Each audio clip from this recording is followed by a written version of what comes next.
Ola, bo día, son Xoán Castaño, alcalde de Catoira.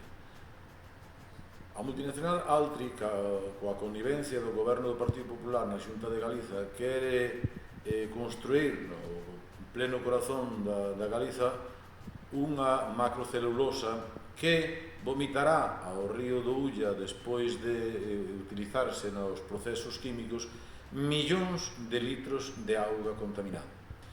Como ben sabe a poboación, as persoas que viven en Catoira, nós collemos auga deste río que utilizamos para beber, para facer o xantar, ou a cea, ou incluso para outros usos.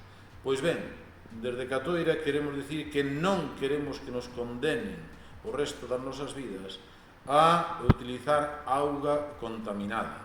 Por lo tanto, desde Catoira dicimos Altri non, e incentivamos as persoas, a toda a veciñanza de Catoira, a que participe na manifestación do próximo domingo para que as rúas de Compostela sean un clamor contra Altri. Moitas grazas.